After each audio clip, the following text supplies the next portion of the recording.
아멘. 사랑과 자비가 풍성하신 하나님 아버지, 열왕기 상하를 통해서 하나님만이 우리의 차멍이 되시는 주님의 은혜의 말씀을 우리에게 허락해 주심에 감사를 드립니다. 오늘 열왕기와 마지막 말씀을 통해 지금도 우리를 통치하여 주시고 사랑 가운데 인도하여 주시는 주님의 은혜를 깨달으며 하나님의 온전한 백성들로 주님만을 경배하며 주님의 나라를 증거하며 믿음 가운데 하나님의 나라에 합당한 성도의 삶으로 나아갈 수 있도록 주님 역사하여 주시옵소서. 예수 그리스도의 이름으로 간절히 기도드립니다. 아멘. 하나님의 말씀 우리 열왕기하 마지막 말씀이네요. 25장 22절에서 30절 우리의 유일한 소망 되신 하나님 되심을 함께 말씀을 통해 상고하기를 원합니다. 열왕기하 강의 34번째 마지막 시간 열왕기하 25장 22절에서 30절 한 절씩 함께 교독합시다. 유다 땅에 머물러 있는 백성은 곧 바벨론 왕 느부갈네살이 남긴 자라. 왕이 사반의 손자 아히감의 아들 그달리아가 관할하게 하였더라.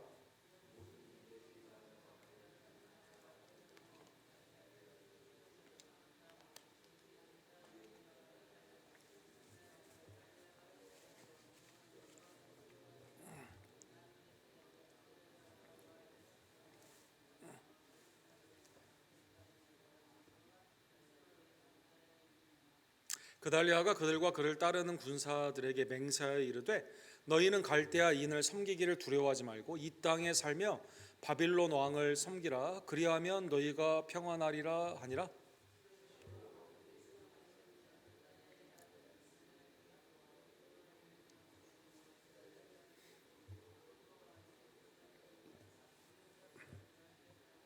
노소를 막론하고 백성과 군대 장관들이 다 일어나서 애굽으로 갔으니 이는 갈대아 사람을 두려워함이 어떠라.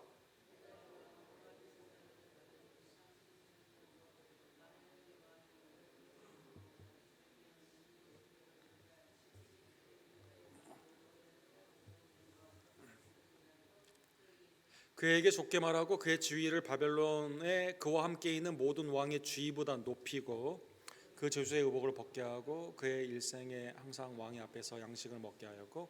같이 읽겠습니다. 그가 쓸 것은 날마다 왕에게서 받는 양이 있어서 종신토록 끊이지 아니하였더라. 아멘. 하나님만이 우리의 유일한 소망 되심을 오늘 말씀을 통해 상고하기를 원합니다. 잠수함 영화 중에 가장 걸작이라고 불리우는 1981년도에 나온 영화가 있습니다. 더 보트라는 우리 독일 영화인데 우리 한국에서는 유보트라는 영화로 소개가 되었습니다.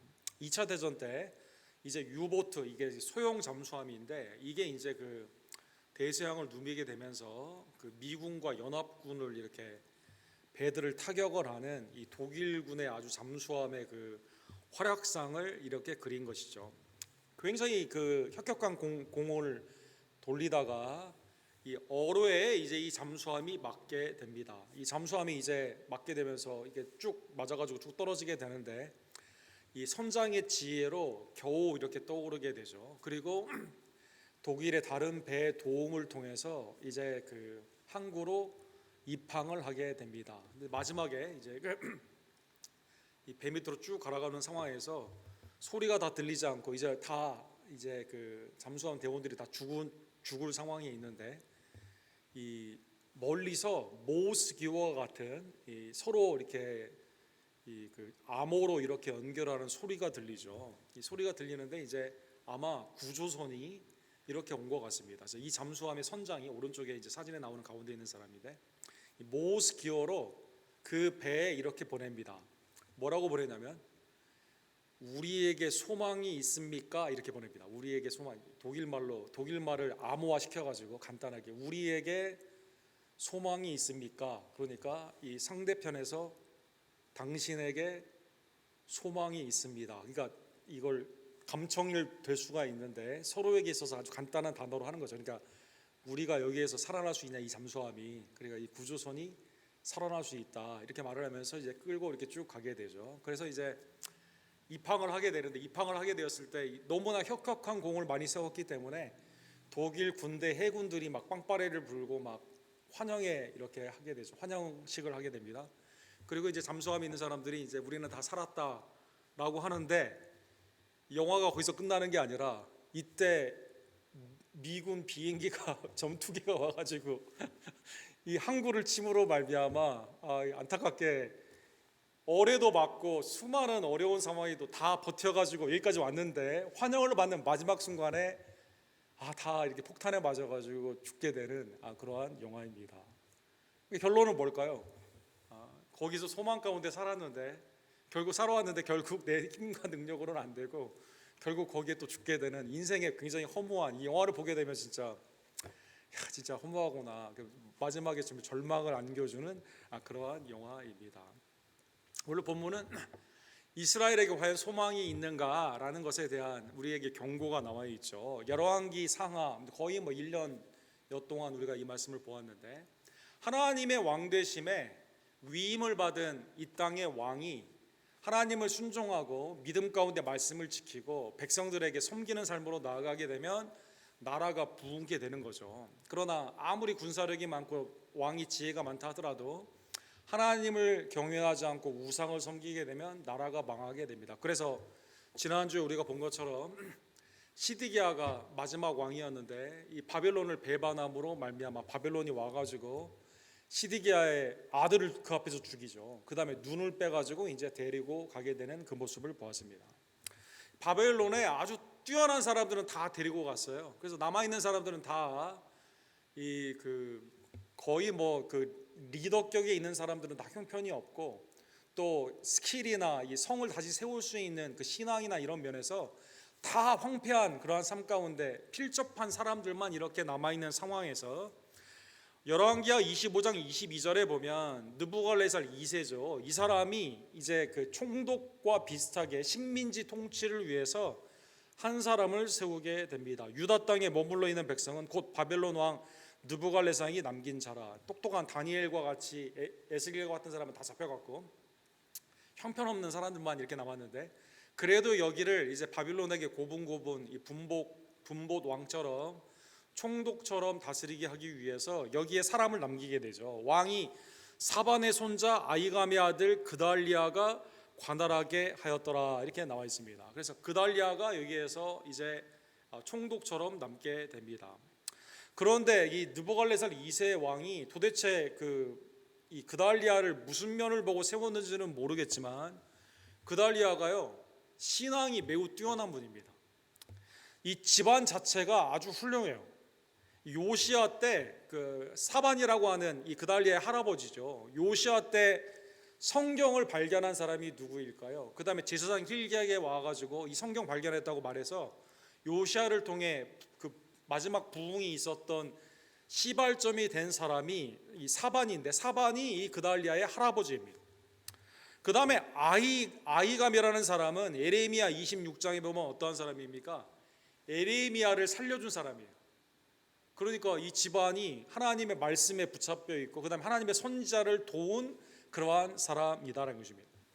그 다음에 이제 그달리아 자신도 에레미야와 함께 여러 가지 동역을 많이 하게 되면서 이제 이 느부갓네살 2세가 도대체 뭘 보고 봤는지 모르겠지만 상당히 신앙이 좋은 분을 이렇게 총독으로 세워두게 된 것이죠. 이 그달리아가 이 총독으로 세움을 받았다는 것을 이제 보게 되니까 처음에는 사람들이 가서 충성을 맹세를 합니다. 그런데 오늘 본문 23절에 보면 여기에 대해서 시기와 질투하는 사람들이 나타나게 됩니다. 23절에 보면 모든 군대 지휘관과 그를 따르는 자가 바벨론 왕이 그달리아를 지도자로 삼았다함을 듣고 나를 삼지 않고 어떻게 그달리아를 삼았지라는 생각으로 시기와 질투 가운데 간 거예요. 이에 느다디아의 아들 이스마엘과 이스마엘이라는 사람이 이제 주도적으로 나오게 되죠. 가레아의 아들 요하난과 느보다 사람 단후메스의 아들 스가랴와 마아가 사람의 아들 아하사와니와 그를 따르는 사람 모두가 미스바로 가서 그달리아에게 나아갔다. 그렇죠? 이제 더 이상 예루살렘이 중심이 아니라 미스바에서 이제 그달리아가 이제 총독으로 통치를 하는 상황 가운데 거기에 다 가게 되는 것이죠. 이게 보면 군대 지휘관들이다 이렇게 나와 있죠. 그 다음에 이게 본문에 보면 주도를 한 사람의 이름이 이스마엘이죠. 이스마엘은 다윗의 왕가입니다.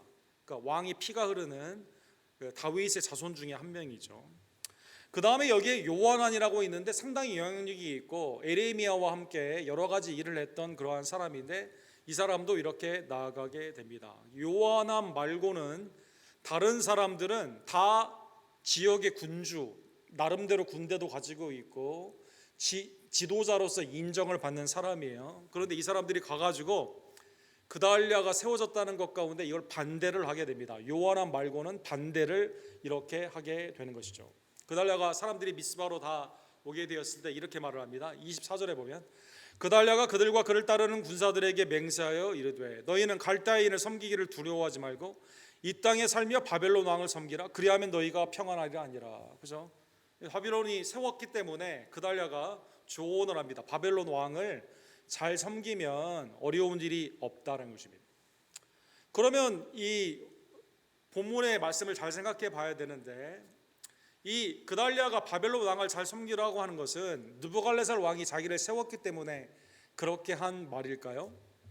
예레미야 38장 2절에 보면 사실 이것은 하나님께서 선지자를 통해 몇 번이나 말씀하신 말씀입니다. 그래서 에스겔 아니면 예레미야 동시에 선지자인데 아마 바빌론에 있었던 에스겔과 예루살렘에 있었던 느헤미야 이 사람들이 이제 아마 그때 편지도 왕래하는 그러한 관계 가운데 이제 그 하나님께서 뭐라고 말씀하셨냐면 대표적으로 예레미야 38장 2절에 보면 여호와께서 이같이 말씀하시되 이 성에 머무는 자는 칼과 기근과 전염병에 죽으리라. 그죠? 예루살렘에 남아 있는 자는 다 멸망을 하게 되는데 살 길은 뭘까요? 그러나 갈대아인들에게 느부갈네살 2세를 의미합니다. 항복하는 자는 살리니 그는 노량물을 얻는 같이 자기의 목숨을 건지리라. 사는 방법은 하나님이 지금 바빌론을 통해서 유다를 심판하고 있는데 바벨론에 잡혀간 사람들은 그 나라에서 남겨져 있는 사람은 남겨진 상황에서 느부갈네살 왕에게 그냥 충성을 하는 것이다라는 것입니다. 아마 독립적인 유다의 독립을 원했던 사람들에게는 이게 받아들이기가 매우 어렵지만 지금 이 상황이 왜 일어나게 되었습니까? 하나님을 경외하지 못하고 우상을 섬겼기 때문에 일어난 일이기 때문에 이거를 받아들여야만 된다는 것입니다. 바벨론은 예레미야 27장이나 29장 40장에 보게 되면 바벨론은 하나님의 종이다라고 표현하고 있습니다. 바벨론은 하나님의 위임을 받아 이스라엘을 통치하는 하나님의 사역의 도구이다라고 말하고 있습니다. 그리고 바벨론이 영원토록 통치하는 게 아니에요. 예레미야가 뭐라고 말하죠? 70년의 기간이 지나면 이때가 지나면 다 회복이 되거든요. 그래서 예레미야 27장 6절과 7절에 이렇게 나와 있죠. 이제 내가 이 모든 땅을 내 종 바벨론의 왕 이렇게 되어 있습니다. 이 바벨론을 느부갈네살 왕을 뭐라고 표현했어요? 고레스나 다리오에게도 하나님이 그렇게 말했지만 나의 종, 나의 사역자, 심지어 기름 부은 자다라고 표현하게 되는 것처럼 하나님의 종이거든요. 바벨론이. 바벨론 왕 느부갈네살 손에 주고 또 들짐승을 그에게 주어서 섬기게 하였나니 모든 나라가 그와 그의 아들들과 손자를 그 땅의 기한이 이르기까지 섬기리라. 또한 많은 나라들과 큰 왕들이 그 자신을 섬기리라. 하나님의 계획 가운데 바벨론을 하나님이 종으로 삼아가지고 지금 남유다를 심판하는 그 도구로 사용을 하는데 이게 영원토록 있는 건 아니에요. 여기에 나와 있는 것처럼 그 땅의 기한이 이르기까지 70년이죠. 예레미야 말한 것처럼 70년의 기간 동안에 포로의 삶, 그 다음에 남아있는 땅은 황폐하게 되면서 출애굽을 한 이후에 이스라엘이 안식년이나 아니면 그 기쁨의 해를 희년을 지키지 않았기 때문에 그걸 하나님이 계산을 해가지고 70년으로 계산을 했거든요. 그래서 이 땅을 쉬게 하는 안식의 기간으로 이렇게 삼게 하여 주시게 되는 것이죠. 그래서 이거를 순종해야만 된다는 것입니다. 그런데 아까 말씀드린 것처럼 처음에는 이렇게 맹세를 했어요. 다 맹세를 시켰어요. 그런데 이제 그 중에 이스마엘이라는 사람이 있습니다. 이 사람이 보니까 나는 바벨론에 순종하고 싶지 않거든요. 그 다음에 그달랴가 내 대신에 이 총독의 일을 맡는다는 그것이 본인에게는 받아들이기가 매우 어려웠습니다. 그래서 예레미야 41장 1절에 보면 이 사람은 왕족이다 이렇게 표현되어 있고 또 여러 성경의 사무엘 하나 역대상 3장에 보게 되면 그의 조상들이 다윗의 가문에 있는 사람들이거든요. 그래서 이스마엘이 아마 생각을 했을 때 시드기야도 잡혀갔고 여호와긴도 잡혀갔으니까 먼 친척인 왕족의 그래도 가문이 있는 내가 맡아야 되는 거 아닌가라는 생각을 했던 것 같습니다. 그래서 25절에 보면 7월에 왕족 엘리사마의 손자 느다디아의 아들 이스마엘이, 그죠? 이 사람이 지금 다윗의 가문 왕족이에요. 부하 10명을 데리고 와서 그달리아를 쳐서 죽이고 그달리아를 와서 쳐서 죽이게 되는 것입니다. 그러니까 이 사람이 독립적인 마음으로 하나님의 나라의 회복 가운데 이렇게 했다면 뭐 우리 윤봉길 의사가 이토 히로부미를 이렇게 죽이게 되는 사건이나 우리의 한국의 우리 일제 강점기에 있었던 독립 투사들처럼 생각할 수 있지만, 그런데 이 사람이 그런 마음으로 한 게 아닙니다. 에레미야 40장에 보게 되면 누가 배후에 있었습니까? 이 사람은 모압의 종으로 그렇게 한 겁니다. 그러니까 바벨론에 대항을 하는 것처럼 겉으로는 보이면서 독립적으로 독립투사처럼 이렇게 보이고 백성들에게 인기가 있을 것 같지만 사실은 배후에 누가 있었냐면 모압이 있었다는 것입니다. 그래서 본문에 보면 그달리아를 쳐서 죽이고 또 그와 함께 미스바에 있는 유다 사람과 갈대아 사람을 죽인지라. 그래서 그달리아를 암살을 합니다. 그달리아만 죽인 게 아니라 그달리아의 주위에 있는 종들을 죽입니다. 또 바벨론이 세운 미스바에 있는 거기에 있는 청사에 있는 사람들을 다 이렇게 죽이게 되었다는 것입니다. 그렇게 죽였는데 에레미야 41장에 보면 이 사람이 죽인 사람이 몇 명이나 되냐면요, 약 70명을 이렇게 죽이게 됩니다. 그러니까 그달리아 한 사람만 죽인 게 아니라 굉장히 많은 사람을 죽였죠. 그 다음에 암매장을 하게 됩니다. 암매장, 시체를 장례도 치르지 않고 암매장을 이렇게 하게 됩니다. 또 에레미야 41장에 보면 재미있는 표현이 있어요. 어떤 사람들이 야 우리가 재산이 많으니까 너 재산을 우리한테 줄게 라고 하니까 그 사람들은 또 10명은 살려줘요. 살려주게 됩니다. 그리고 그달리아의 밑에 있었던 많은 사람들을, 중요한 임무를 가졌던 사람들을요, 어디로 데리고 가냐면 암몬으로 데리고 가게 됩니다. 자, 모압의 뒤에 뒷배가 모압이고 그 다음에 사람들을 데려다가 암몬으로 가게 되는 것이죠. 그런데 아까 말씀드린 것처럼 요하나는 사실 이스마엘과 이 많은 군대에 있는 사람들이 이러한 것을 할 거를 미리 알고 사실 조언도 했거든요. 이게 요하나니 보니까 이 그달리아는 그럴 일이 없다라고 하면서 이 조언을 받아들이지 않았는데 너무나 안타깝게 이렇게 죽게 되고 수많은 사람들이 이렇게 죽게 되고 포로로 잡혀가는 상황 가운데 에레미야 41장 이 배경의 긴 말씀을 보게 되면, 그래서 이 암몬으로 요하나니 군대를 데리고 가게 됩니다. 군대를 데리고 가게 되니까 자기가 죽이지 않은 양 이 요하나를 환영을 하게 됩니다. 이스마엘이. 근데 요하나는 알고 있죠. 이 사람이 이 만행 가운데 했다는 것을. 그래서 잡혀간 사람들을 데리고 돌아오게 됩니다. 자, 돌아왔어요. 돌아왔는데 지금 바벨론의 입장에서는 어떻게 된 거예요? 총독으로 세운 사람이 죽었잖아요. 그 다음에 미스바의 그 청사에 있었던 자기의 부하들도 죽고, 그 다음에 남유다가 지금 반항을 한 거 아닙니까? 암몬과 모압과 더불어 반항을 한 거 아닙니까? 그래서 요하나니 이때 데리고 온 사람들을 통해서 어디로 가게 되냐면 애굽으로 이렇게 가게 됩니다. 자, 나라가 지금 망해가지고 절망스러운 상황인데 그 안에 잘못된 하나님의 말씀을 어긴 사람들이 반역을 일으키고 반란을 일으키고 암살이 일어나게 되면서 나라가 완전히 지금 엉망이 된 거죠. 26절에 보면 오늘 본문에 그래서 이렇게 나와 있습니다. 노소를 막론하고 백성과 군대 장관들이 다 일어나서 애굽으로 갔으니 이는 갈대아 사람이 들어왔습니다. 분명히 우리를 보복할 것이다 라고 생각을 하면서 중요한, 그나마 다 황폐한, 다 필첩한 사람들인데 그나마 조금 지도자적으로 했던 사람들조차도 다 애굽으로 이렇게 피하게 되게 되는 것이죠. 자, 이게 남유다의 절망적인 상황입니다. 그런데 오늘 본문에 보면 마지막 27절에서 30절에 보면 의외의 사건이 나와 있습니다. 의외의 사건.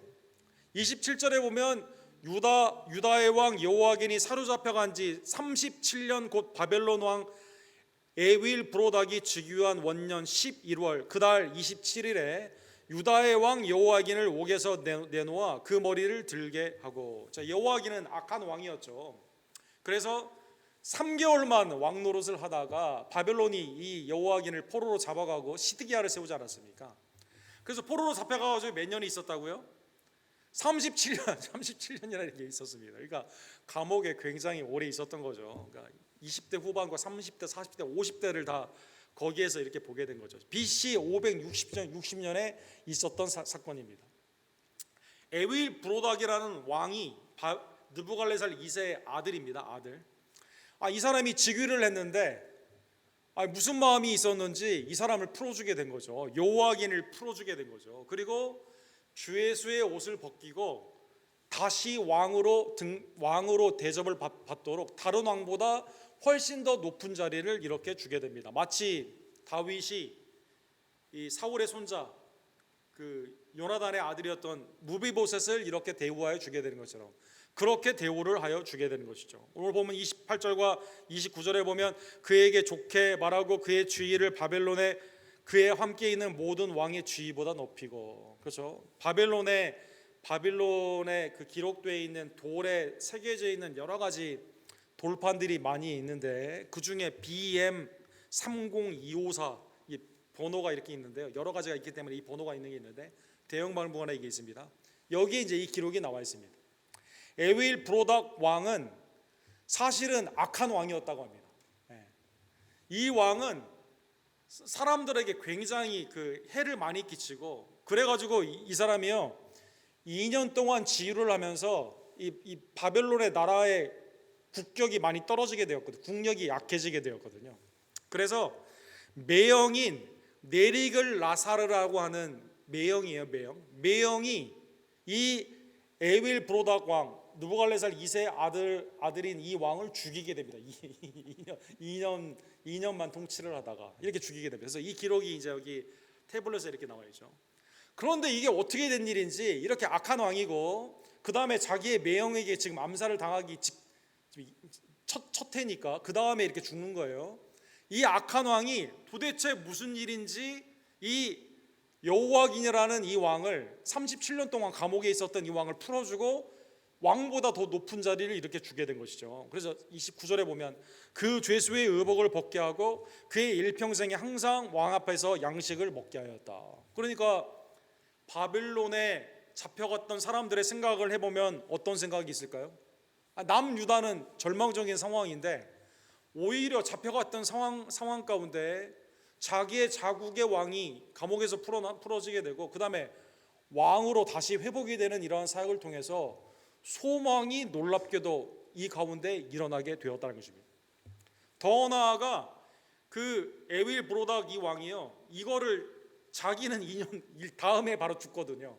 참 내일 일 알지 못하는 거죠. 그런데 이 사람의 칙령으로 말미암아 이 여호와긴이 앞으로 얼마나 더 살았는지는 역사에 남아있지 않지만 이 대우를 어떻게 했을까요? 30절에 보면 그가 쓸 것은 날마다 왕에게서 받은 양이 있어서 종신토록 끊어지지 아니하더라. 너무나 희한한 사건입니다. 자, 여호와긴은 악한 왕이었다고 그랬죠. 바빌론에게 반역을 하고 애굽에 사람들을 보내가지고 살기를 원했던 악한 왕이었습니다. 그 다음에 에빌 브라닥 이 왕도 악한 왕이었어요. 그런데 이 하나님의 주권 가운데 이 악한 왕이 악한 왕을 살려주게 되면서 이 가운데 다시 한번 하나님의 놀라운 은혜 가운데 어떤 라인?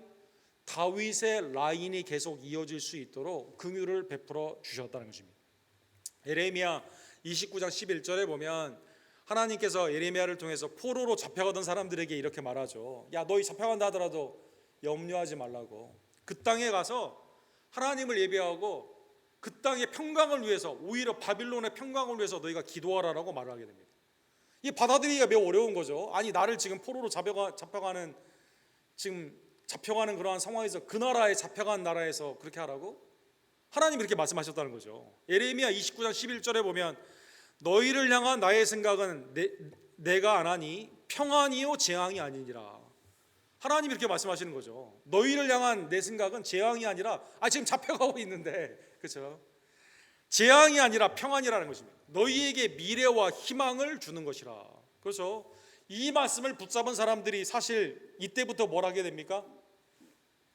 하나님의 말씀을 우리 이국 땅에서 아이들에게 잘 가르쳐야겠다라고 해서 이때부터 탈무드를 만들기 시작합니다. 탈무드가 그래서 바빌로니안 시대부터 시작을 하게 되죠. 그 다음에 이때부터 뭐가 시작이 됩니까? 성전을 우리가 못 가니까 여기서라도 예배를 드리자라고 해서 어떻게 합니까? 회당의 시대가 이때부터 시작이 되는 겁니다. 사랑하는 여러분, 놀라운 역사죠. 오늘날 우리가 지금 그 유대인들이 가지고 있는 신앙의 뿌리가 성전에 물론 뿌리가 있지만 회당에 굉장히 뿌리를 박혀 있거든요. 그 예수님이 이 땅에 오셨을 때 가보나움이랄지 갈릴리의 사역을 보게 되면 회당에 가서 먼저 증거하고, 더 나아가서 바울과 바나바와 여러 그 초대교회 선교사님들이 1차, 2차, 3차에 선교를 하게 됐을 때 처음에 어디로 갑니까? 그 이방 지역에 뭐가 다 있어요? 다 회당이 있거든요. 회당이 있거든요. 그래서 하나님의 놀라운 섭리가, 예루살렘은 절망스러운 상황인데 이곳 바빌론에서 이렇게 일어나게 되게 되는 것이죠. 그리고 하나님의 놀라운 역사가 이 여호와긴을 통해서 궁극적으로 누가 나오게 됩니까? 궁극적으로 예수 그리스도가 산 소망이 되신 그리스도가 나오게 되는 것입니다. 자, 오늘 본문의 말씀을 통해서 열왕기 상하 우리가 쭉 여러 왕을 보았습니다. 인간이 왕노를 하고 또 선한 왕도 있고 악한, 대부분 다 악한 왕이죠. 간간히 간헐적인 부흥도 있었지만 대부분 다 우상을 섬기다가 북이스라엘과 남유다가 다 이렇게 망하게 되었습니다. 그런데 이 구원의 역사를 이어가는 분은 누구일까요? 인간은 다 악한데 하나님께서 이 구원의 역사를 이어가고 있다는 것입니다. 로마서 8장 29절에 보면 우리가 알거니와 하나님을 사랑하는 자 곧 그의 뜻대로 부르심을 입은 자들에게는 모든 것이 합력하여 선을 이루신다 이렇게 나와 있죠. 하나님이 미리 하신 자로 의롭게 하시고 의롭게 하신 자로 성결과 그 다음에 영어롭게 하시게 되는데, 궁극적으로 아들의 형상을 닮아가게 하기 위해서 모든 일을 하나님의 은혜 아래서, 인간이 다 헤아릴 수가 없어요. 미스테리하는 겁니다. 인간은 죄를 짓고 자꾸 하나님의 계획을 무너뜨리는데, 놀랍게도 하나님이 하나님의 구원사를 누구를 통해? 아들 예수 그리스도를 통해 궁극적으로 이루어 주신다는 것입니다. 그래서 마태복음 1장에 보면 예수님의 족보가 이렇게 나와 있죠. 바벨론으로 사로잡혀 갔을 때 요시아는 여고냐가 누구냐면 고니야, 여고나 같은 이름이에요. 여호와긴입니다. 여호와긴. 그의 형제들을 낳으니라. 그리고 여호와긴을 통해서 또 쭉 나오다가 누가 나오게 됩니까? 요셉이 나오게 되죠. 그리고 요셉은 마리아에게서 그리스도라 칭하는 예수가 나느니라. 하나님의 놀라운 역사 가운데, 아니 포로로 잡혀갔다가 37년 동안 감옥에 있었는데 왜 풀어지게 되었을까요? 사랑하는 여러분, 하나님의 은혜에서 그의 자손을 통해서 하나님의 놀라운 구원사가 시드기야는 아들들이 죽고 눈이 빠져서 자식이 없는 상황에서 죽었는데, 다윗의 라인은 끝난 거 아닌가? 이스마엘, 먼 다윗의 이 가문에 내가 왕노릇 해야겠다는 그 사람이 아니라 하나님의 놀라우신 합력하여 선을 이루시는 놀라운 섭리 가운데 인간이 다 절망하고 있었을 때 하나님께서 그 사역을 통해서 하나님의 선하심과 인자하심을 통해 구속사를 이루어 주시게 된 것입니다. 오늘 본문의 말씀을 통해서 하나님은 모든 나라를 다스리고 있음을 온전히 우리가 믿으며 주님의 통치 가운데 감사하는, 주님의 주권 가운데 나를 맡기는 하나님의 복된 종들 되기를 주님의 이름으로 간절히 축원합니다. 다니엘서 2장 21절에 보면, 다니엘은 이걸 너무나 잘 알았죠. 어렸을 때 나라는 망해가지고 포로로 잡혀갔습니다. 느부갓네살 왕에게. 그렇죠. 그 다음에 벨살살 왕이 있었습니다. 다리오 왕이 있었습니다. 여러 왕들이 그 가운데 있었고, 왕국들의 나라 가운데 왕들은 다 패하기도 하고 정권이 바뀌기도 했지만 다니엘은 하나님의 영원한 나라를 섬기는 종으로 쓰임을 받게 되죠. 다니엘 2장 21절에 보면 놀라운 이 하나님의 놀라운 지혜를 이렇게 선포를 합니다. 우리 다니엘서 2장 21절 우리 다 같이 읽도록하겠습니다. 그는 때와 계절을 바꾸시며 왕들을 폐하시고 왕들을 세우시며 지혜자에게는 지혜를 주시고 총명한 자에게는 지식을 주시는도다. 하나님의 때와 계절이, 이 계절의 변화를 통해 하나님께서 다 운영을 하고 계시는 거거든요. 이게 그냥 저절로 되는 게 아니라 하나님이 그렇게 하시는 거거든요. 더 나아가 이 나라가 흥하고 이 나라가 패하고, 이 왕이 흥했다가 망하게 되고, 이 모든 것들이 하나님의 주권의 손 안에 있다는 것입니다. 로마서 13장 1절에 보면, 그래서 모든 나라 왕 위에 진정한 왕은 누구입니까? 하나님이십니다. 그렇죠? 하나님께서 느부갓네살 그 위에서, 그렇죠? 에빌 브라닥 왕 그 모든 통치가 인간이 생각하지도 못하는 그러한 방법으로 일어나게 되는 것처럼 지금도 모든 세상의 권세를 통해 일하고 계신다는 것입니다. 각 사람은 로마서 13장 1절에 보면 위에 있는 권세들에게 복종하라. 권세는 하나님으로부터 나지 않음이 없나니 모든 권세는 다 하나님께서 정하신 바라. 그렇죠. 그래서 우리가 이 땅에 미국에 살면서 미국의 법을 존중을 하죠. 위정자들을 위해서 이 땅의 복음의 평강을 위해서 기도를 합니다. 근데 이게 억지로 하는 게 아니라 그 위에 하나님이 주관을 하시는 거거든요. 하나님이 내게 주신 신앙과 양심 가운데 그렇게 하게 되는 것이죠. 사랑하는 성도 여러분. 그래서 로마서 13장 5절에 보면 이렇게 말합니다. 그러므로 복종하지 아니할 수 없나니 진노 때문에 할 것이 아니라 양심에 따라 할 것이니라. 양심에 따라 할 것이니라. 그렇죠? 이 땅에 있는 위정자들을 섬기는데 신앙과 양심에 의해서 우리가 하는 거죠. 보통 때는 항상 순종하지만 그런데 위정자가 복음을 증거하지 못하게 합니다. 예수님을 믿지 못하게 합니다. 그러면 신앙과 양심 가운데 우리가 어떻게 합니까? 더 위의 권사인 하나님의 말씀에 순종하며 이 땅에 핍박을 받는다 하더라도 그 가운데는 우리가 신앙을 지키기 위해서 양심을 지키기 위해서 국가나 아니면 세상 가운데 있는 법을 우리가 그 가운데 프로테스탄트라는 뜻이 뭡니까? 하나님의 말씀을 중심으로 하나님의 권위 위에 우리가 순복을 하는 거거든요. 이 땅의 권위 가운데는 불순종하게 되며 불복하게 되며 하나님의 뜻 가운데 이렇게 나아가게 되는 것이죠. 모든 나라는 그래서요, 사랑하는 성도 여러분, 하나님께서 이렇게 다스려 주신다는 것입니다. 오늘 본문의 말씀을 기억하며 그런데 사랑하는 성도 여러분, 여러분과 저에게 하나님이 어떠한 나라를 주셨을까요? 히브리서 12장에 보면 여러분과 저는 이 땅의 나라에 영원히 거하는 사람들이 아닙니다. 하나님의 영원한 나라에 하나님의 천국 시민으로 영원히 거하는 자이죠. 그래서 오늘 본문에 보면 우리에게 하나님이 주신 그 나라에 대해 히브리서 12장 28절과 29절에 이렇게 말씀하십니다. 그러므로 우리가 흔들리지 않는 나라를 받았은즉 은혜를 받자. 그렇죠? 주님의 나라는 흔들리지 않는 거죠. 사랑하는 성도 여러분, 하나님의 나라는 이 땅에 왕이 잘하냐 잘못하느냐 여기에 따라서 흥하기도 하고 패하기도 하는데 하나님의 나라는 우리를 위해 죽으시고 부활하신 예수님이 그 가운데 통치하여 주시기 때문에 영원히 흔들리지 않는 견고한 나라다라는 것입니다. 그래서 은혜를 받자 이로 말미암아 경건함과 두려움으로 하나님을 기쁘시게 섬길지니, 하나님의 영원한 나라의 백성이 되었기 때문에 그 은혜로 여러분과 제가 주님의 나라와 영광을 위해서 우리의 기도도 먼저 주님의 나라와 의를 구하게 됩니다. 이 땅에 장막이 무너지게 되면 영원한 장막으로 우리가 갈 것을 알고 있습니다. 빌립보서 2장에 나와 있는 것처럼 우리의 시민권은 천국에 있습니다.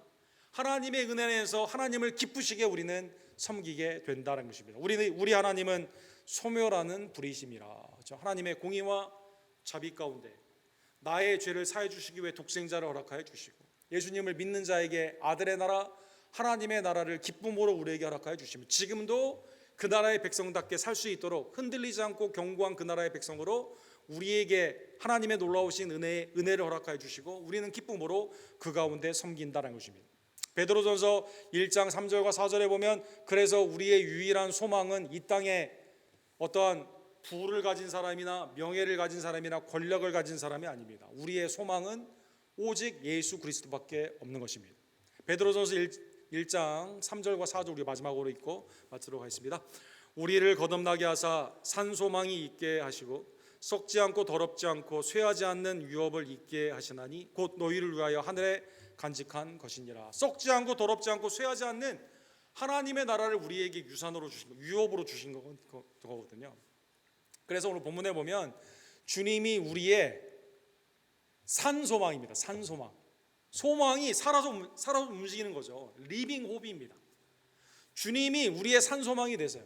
이 땅은 다 썩어지고 더러워지고 쇠하게 되는 것이지만 하나님이 그리스도를 통해 우리에게 주신 그 소망은요, 영원한 하나님의 기업이기 때문에 우리가 기쁨과 감사함으로 그 소망을 붙잡고 하나님의 은혜 안에서 주님을 섬기게 되는 것입니다. 자, 열왕기 상하를 마치면서 사랑하는 여러분, 이 땅에 우리가 사람을 메시아로 따라서는 되지 않죠. 우리의 산소망이신 예수님이 진정한 왕임을 언제나 깨달으며 주님만을 섬기며 나아가는 하나님의 나라와 의를 먼저 구하며 주님의 나라의 백성답게 주님이 내게 주신 은혜 가운데 주님을 시민으로, 천국 시민으로 기쁘게 섬기는, 하나님의 산 소망 가운데 믿음을 누리는 복된 지체들 되기를 주님의 이름으로 간절히 축원합니다. 기도합시다.